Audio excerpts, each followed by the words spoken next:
Hey, welcome back to another episode of Cooking with a Pan. Today, I have a very special pan who is joining me today, and that is my brother, Caleb Pan. Woo! Hello. So the story is, Caleb doesn't know how to cook at all. Yes, I do, kind of.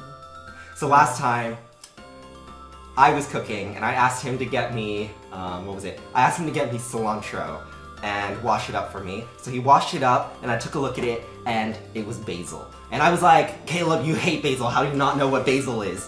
So today we're gonna have a little fun. It's almost my friend's birthday.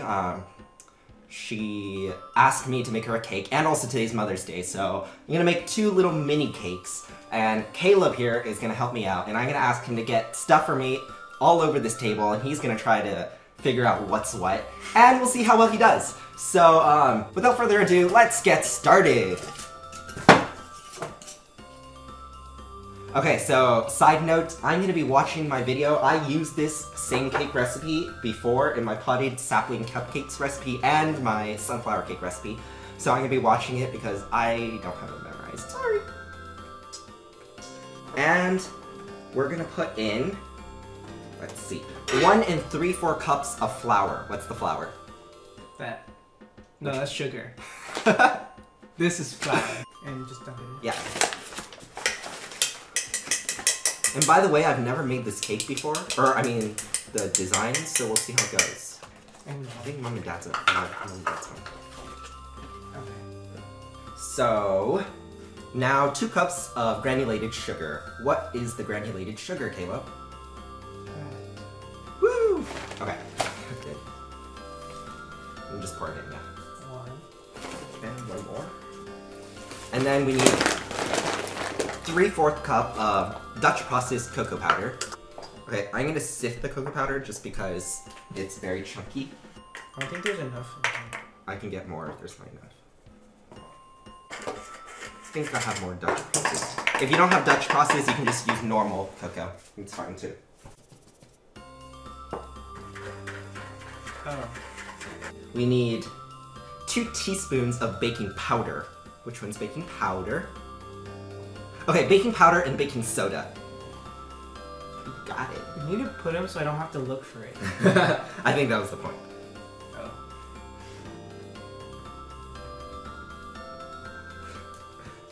You're just shaking off the edge. Let's sift that too, actually. There's no need to sift it, just all of it. And then 1 teaspoon of baking powder. So get this nice and clean. It's better to get baking soda into baking powder than it is to get baking powder into baking soda. Why?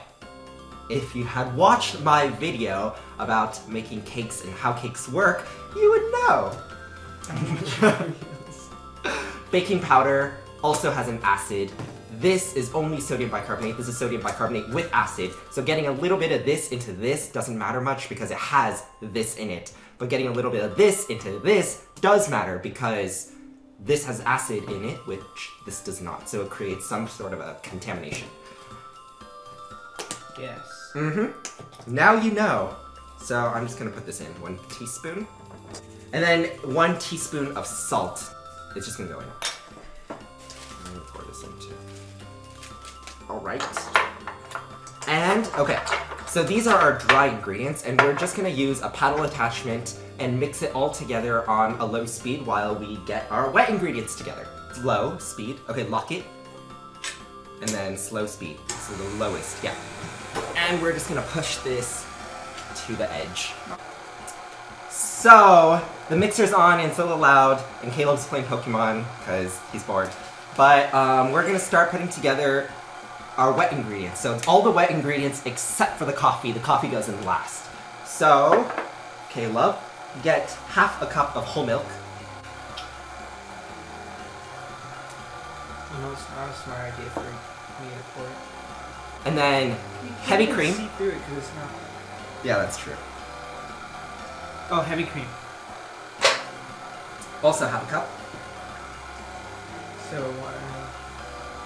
So get it to 1 cup. 1/2. Half plus a half. I don't know what that is. Must be 3 or 4. Half a cup of vegetable oil. Yep. Keep going. Whoa. Okay, 1 teaspoon of vanilla extract. Smells like ice cream. Oh, we should have gotten ice cream. And then we're gonna take our 2 eggs and crack them in here as well. You do that. I don't crack eggs.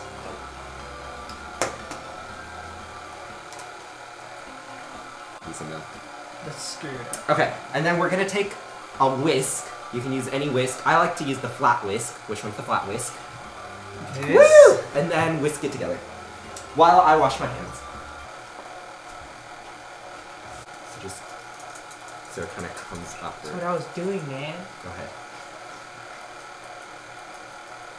Alright, now stop the mixer. And then put it over here in between us.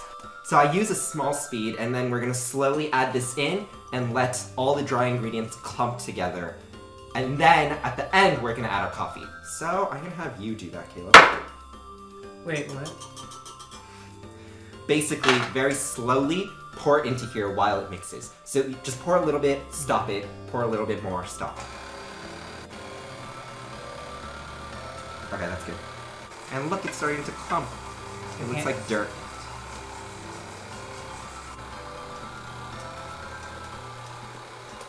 And then, once this is all mixed, we're gonna go ahead and stop it and brew our 1 cup of coffee and go ahead and make our coffee. Alright, so here I have my coffee, and we're just gonna slowly pour it into here while still mixing, a little bit at a time. I'm gonna pour this in this time. And there's a ribbon. Yeah, I know, sadly.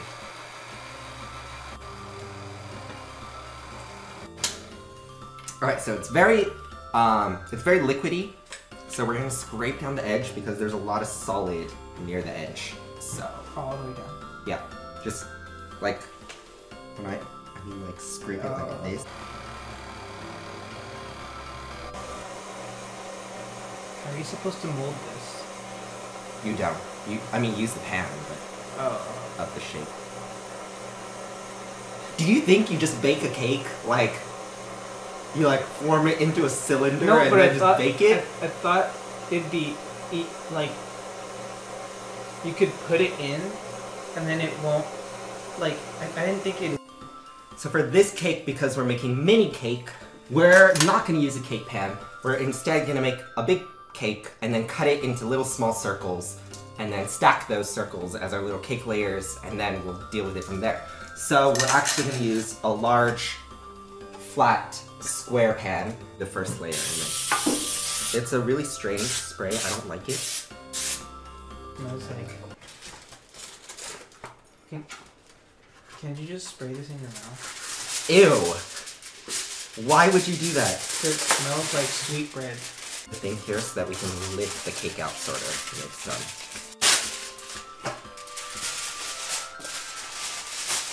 Sprayed this down the second time.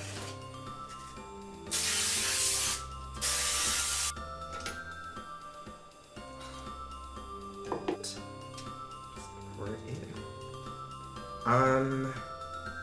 Should I just pour it all in? Yeah. Yeah, I'll just pour it all in. So, while Caleb plays Pokemon, we're gonna preheat our oven to 350 degrees, if you haven't already, and this is gonna go in probably 35 to 40 minutes. That's what the original recipe calls for, but check, because this is a different size and different shape, so check to make sure it all works out. And we'll be back when we're done. Yay.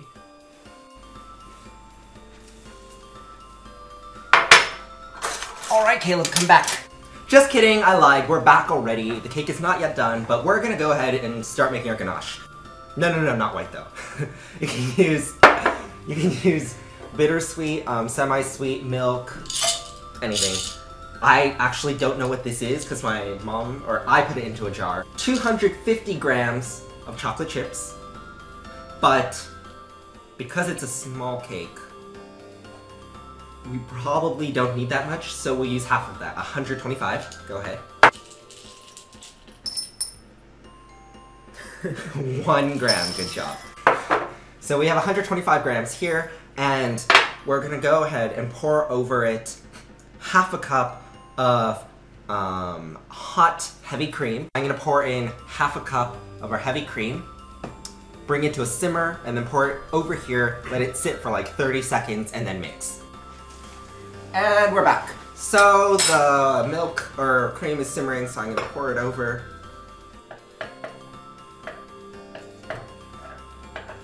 No, just let me stir in peace, man. If it doesn't smooth out all the way, you can pop it into your... You can pop it into your microwave for 15 seconds at a time and mix it until it's smooth. Now we're gonna flavor this with the raspberries, so I'm gonna go ahead and make some raspberry jam. And then we'll come back and put it together. Alright, I'm back. So we're gonna take fresh raspberries and put, I don't know, I'm kind of making this one up as I go. About 2/3 cups, I guess. Maybe a little more than that. 1 cup of granulated sugar, which you're gonna do. And we're just gonna put about, let's say, half, or maybe a cup of water. And then we're gonna put this on medium heat. If it starts to froth, turn down the heat, and then turn it back up later. But what we want to get is we want to get it to thicken and turn into a like gooey kind of a jam-like texture. Actually, I'm gonna go ahead and put a little bit of agave syrup in here too to prevent it from like overcooking. I guess it kind of stabilizes a little bit. So I'm just gonna put about like a tablespoon or 2, and be back when we get this to the right consistency. I'll show you when it's done. Hello, so our cake and our raspberry stuff are both done now. Caleb's a little busy right now. Hopefully he'll be able to join me again later. But for now, it's just me again. We're gonna set this cake aside until it completely cools before we try to take it out. And I'm gonna show you how we're gonna mix our raspberry into our ganache. I've separated our ganache in half. We're gonna use the other half that's sitting somewhere else right now for the topping later. This is gonna be our filling inside the cake. So we're gonna take our raspberry jam, which is nice and thick. It's nice and like gloopy, just like jam should be. It's still kind of hot, so be careful. So we're gonna take that jam and just, let's say, 3 tablespoons, and mix that in. Yeah, we're gonna need more. And just to be clear, I ended up using about an entire cup of raspberries. I added some in the end. And if you want it to cook faster, don't use so much water. Just put in like enough so that your sugar can dissolve. So I put in about 5 tablespoons. If you want it a little stronger, you can actually put in more. I'm gonna go ahead and put in 6, just for kicks. We're gonna go ahead and put this in the refrigerator until it sets nicely so that we can spread it on our cake. And we'll be back then. So our cake isn't fully cooled, but it's cool enough to pull it out of the pan. So I'm just gonna very carefully lift our foil and peel away your foil.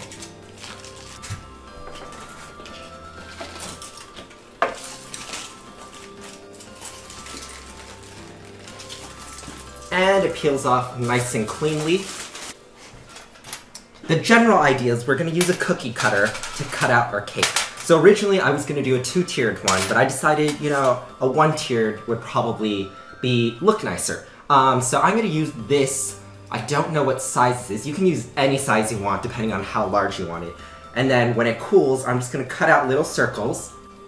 We'll deal with that then.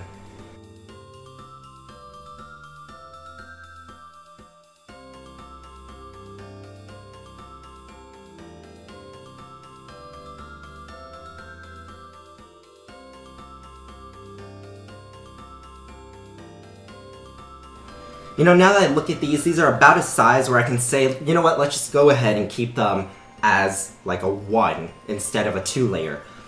So we're gonna go ahead and cut these in half then, so that we can add a little bit of filling in between.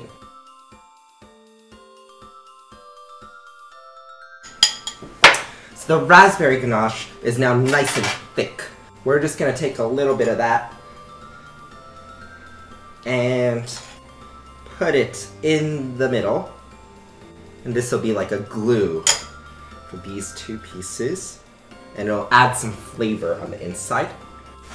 And we're just gonna go ahead, take these cakes, which I've set on a cooling rack over my baking mat. And I'm just gonna take this hot ganache and set that over the top. And just let it naturally drip down. And then we're gonna go ahead and let these sit until the ganache sets, and we'll put just some raspberries on top. And then we'll take our ganache that we set aside earlier and kind of just drizzle it over the top of the raspberries.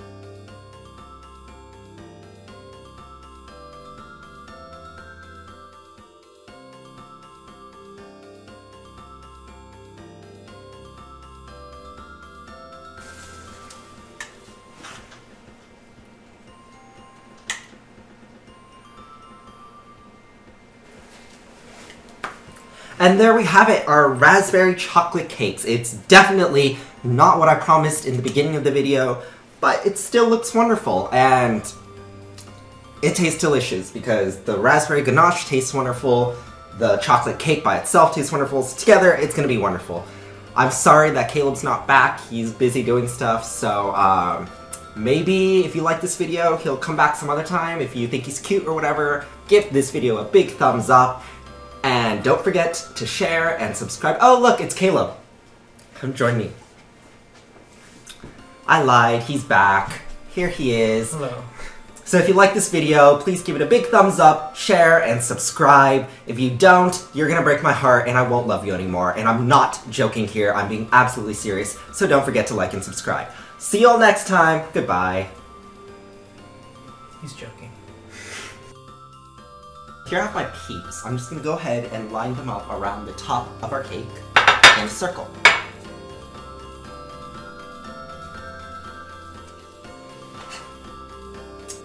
So now what we want to do is we want to take some chocolate chips and place them facing up so that the tip faces up and looks like the points on the sunflower seed.